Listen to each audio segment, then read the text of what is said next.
Hello to everybody out there. Welcome to United Sports TV. I'm Nana One, and welcome to this weekend's Manchester United hard news. I welcome each and everybody here as Manchester United gets ready to face Aston Villa for a third place in the Premier League showdown. And guys, this is going to be a very tough game. All right, guys, we have a lot to talk about today. Ratcliffe applauds Michael Carrick's impact, but no assurance of a permanent Man United job. Wow. And also, Man United to receive 80 million for the transfers of Rashford and Hojlund from Napoli and Barcelona. 80 million. And let's not forget, Mason Greenwood, Manchester United also has a big sell clause on his contract. So Mason Greenwood, anytime there's a contract about him coming this summer transfer, United has a lot of money to receive too. Man United shortlisted Unai Emery, Roberto De Zerbi, and Mauricio Pochettino as potential candidates for Man United coaching job. So these are the three coaches United is looking at in summer for a permanent job. As we already know, we've been talked about this. There was no way United was going to give Michael Carrick this job. You understand, guys? So let's not get into our heads and let's not get ahead of ourselves, because it is never going to happen, guys. So we need to get into this and get ready to dissect the last 5 games against Villa as we look forward to tomorrow's game. Alright, guys, let's get into the stories. Manchester United co-owner Sir Jim Ratcliffe has praised Michael Carrick for his impact at Old Trafford, but has refused to reveal whether the 44-year-old could secure the job on a full-time basis. Carrick was appointed Man United head coach for the remainder of the season following the departure of Ruben Amorim in the early stages of 2026. Man United have won 6, drawn 1 and lost 1 of their last 8 league matches under Carrick, which has pushed them into the 3rd spot in the Premier League table. Carrick is similarly in pole position to be handed the job on a permanent basis, but it is understood that the club have not yet made a final decision. Ratcliffe said that Carrick is doing an excellent job when questioned by Sky Sports News at the Chinese GP in Shanghai. Guys, so this is the problem from our board, our co-owners, Glazers, and staff. The problem has always been they don't know their job. They don't know what they're doing. And I'm not condemning them, like trying to say they should give this job to Michael Carrick. No, I'm not somebody who is saying that. But the problem here right now is you told this man to take care of the team till the end of the season, till you find a permanent coach. And for me, those shortlisted coaches here, none of them has nothing better for Manchester United. In terms of tactical game, in terms of game planning, none of these coaches has anything. Because Unai Emery, we've seen so many times, he came to Arsenal, couldn't perform, he went back to Spain, came back to Aston Villa, and the man is still scrabbing, scraps and just trying to find his way out. But for me, I wouldn't consider that man as a top candidate for this job, because we all do know what Manchester United stand for. Manchester United is not Arsenal. Manchester United is not Aston Villa. The moment you step into those big shoes, the pressure starts. So we all do know how this is going to sound when it comes to Unai Emery being given the job as a permanent coach. Never is this man going to succeed. Not to talk of Mauricio Pochettino. We've seen Pochettino at Tottenham Hotspur. We've seen Pochettino for Chelsea. We've seen Pochettino in the Premier League for so many clubs and nothing was done. Like technically he's with the US national team now as their head coach. But there's nothing Mauricio Pochettino has to offer for Manchester United at this time. There's nothing Pochettino can do for our woes. Whatever problems United is facing now, Pochettino has no ideas. Pochettino has no solutions for Manchester United problems. So I wouldn't consider Pochettino too. And Roberto De Zerbi, De Zerbi was fired by Brighton and Hove Albion in the Premier League. We all saw him. We like his game. We love the way, he positions his players on the field of play, his tactical formation. We all do like it. But if a man was fired from his job, considering Brighton, and Brighton and Hove Albion is nowhere close to Manchester United in comparison. So if this man was fired and still went ahead to the League One to join what? Marseille, and become a coach of what? Marseille. And yet still this man was fired in 6-7 months. What does that tell us? What does that tell Manchester United as an organization about him? So these shortlisted coaches, none of these guys qualifies to be a next Manchester United coach. So United need to keep digging, and they need to keep digging deeper and deeper. For a man they know who's going to come around, stay for 3 or 4 seasons, transform this team, put us on the world map, go to Champions League, compete for the Champions League, compete for the Premier League. That is a person United needs to find and just hand over this job. But not this so-called, we've seen before, sad coaches, nothing good out of them coaches. There's nothing these guys has to offer Manchester United in terms of need. Roberto De Zerbi, Mauricio Pochettino, Unai Emery, I'm condemning all of them. Like, I'm really not a fan, and I'm really not favoring none of them to become a coach, because these guys have taught us and these guys have shown us what they made up of in the Premier League and outside Premier League. There's nothing. Pochettino, I would say 20 out of 100. Roberto De Zerbi, I would say 16 out of 100. Unai Emery, I would say 25 out of 100. So none of these guys even sums up to 50% to know that these guys can at least come in and just produce something in future for Manchester United. So all these coaches going around saying whatever they got to say, there's none of these coaches that can do anything for Manchester United. You understand?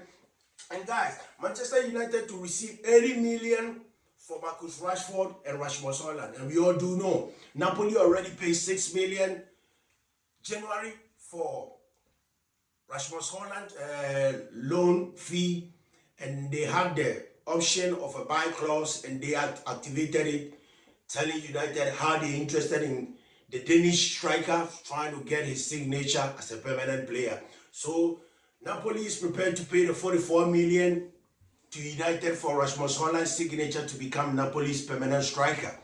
And we all do know how this is going to sound. It gives United a lot of chances, a lot of salary cap to go in summer for players. Because if you replace Rasmus Hojlund with Benjamin Sesko and Marcus Rashford with either Brian Mbeumo or Matthias Cunha, that gives you more options to go into the summer transfer window for more signings, to strengthen up this team, for in-depth bench, for a more quality squad.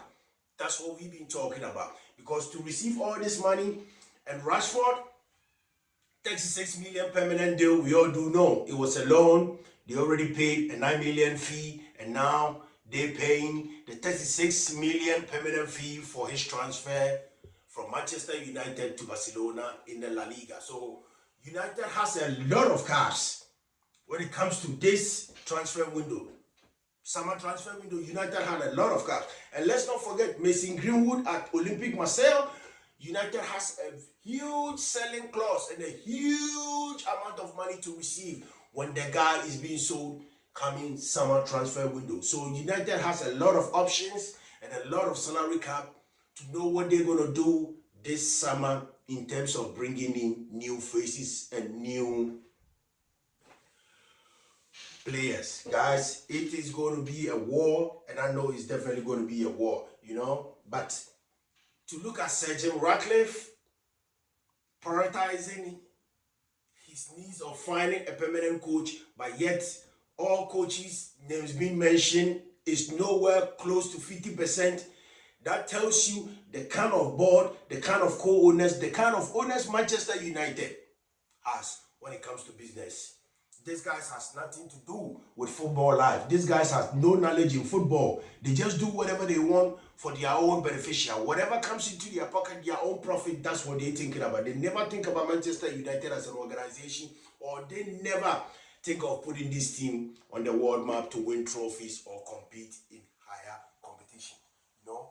So we can always testify that these guys are nothing good, but they need to leave either by this summer or whatever means it takes for these guys to leave their positions and let go of Manchester United positions. Because we need a fresh start when it comes to these guys. They have nothing to offer us, and they've shown it for years and for seasons for us to know what they are made up of, guys.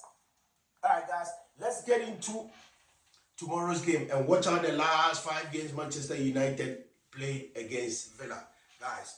All right, on December 21st, 2025, Villa to Manchester United won. It was an away game, and United lost narrowly. United lost narrowly by 2-1. I remember the game, and hey, you can blame United for that game because we all do know, Ruben Amorim was going through a lot with, his selection players and stuff. So we all do know how that felt and how last season and the first round of this season's league made most United fans felt. We all do know that there was nothing or there's no hope until Michael Carrick stepped in for the last games, winning 6, drawing 1 and losing 1. Guys, so that really makes a point. May 25th, 2025, United 2, Villa 0. That was at Old Trafford, and that was a confusing game. I remember that. That was also Ruben Amorim. Like, it went well. It was a good game, well executed. Everything was done well. But the only problem I'm going to say was the first game, December 21st, 2025, it was Villa 2, United 1, and that was the first game. Yeah, I think that was what Amorim's last game. Yeah, but it went so bad, it went so terribly. Like, United could have won that game in so many ways, but we lost that game terribly and so bad. May 25th, 2025, United 2, Villa 0. That was at Old Trafford, and I do remember that game under Ruben Amorim. October 6th, 2025, Villa 0, United 0. That was an away game. We drew in that game, and I do remember that too. Ruben Amorim, it was a tough season for us, and all United fans can clarify that, coming from what we saw with our position in the league being 15th, and that could have not gotten any much worse, because that was the worst position Manchester United has ever been in decades. So that was a total disgrace, and that was a total shame when it comes to Manchester United finishing such position in the Premier League. February 11th, 2024, Villa 1, United 2, and that was an away game. And I do got that game too, because that was everything hard. Yeah, with his surprises, making changes, Alejandro Garnacho, Rashford and Hojlund, I do remember that game real well. United finished that game so hard, and I really respect it because we came from behind to win that game. So I really do appreciate United for that game, and I was happy that United took all the maximum points that very day, because it was turning into a disaster game, but United turned the tables around and took all the maximum 3 points away to Old Trafford. December 26, 2023, United 3, Aston Villa 2. And I do remember that game too, guys. Like, it was a tough battle. It was a tough battle, with Bailey. What's the other guy's name? Oli Watkins, scoring. United has to force themselves once again at Old Trafford to get all the maximum 3 points. So a match or any game against Villa, we all do know how sometimes it never ends well. And looking at tomorrow's game, whoever wins secures the 3rd position, depending on next week's game or the other following games. Whoever wins tomorrow against United and Villa secures the third position. I'm not going to say permanently, but for the meantime, whoever wins secures that third position for like 2-3 weeks till the rest of the games are being played. And United know the importance of at least finishing top four for a Champions League, Europa League, Conference League. We all do know how it is because we've been absent from this European Championship and we've been absent from European competitions for at least almost 2-3 seasons. And that never puts a team on the world map and that never brings a lot of income and stuff because remember, anytime you do participate in other competitions, you do generate revenues coming into the organization. So that really helps and that really develops a lot of stuff in the team. So United getting ready for Villa tomorrow. It's going to be a crucial match at Old Trafford, as I already said.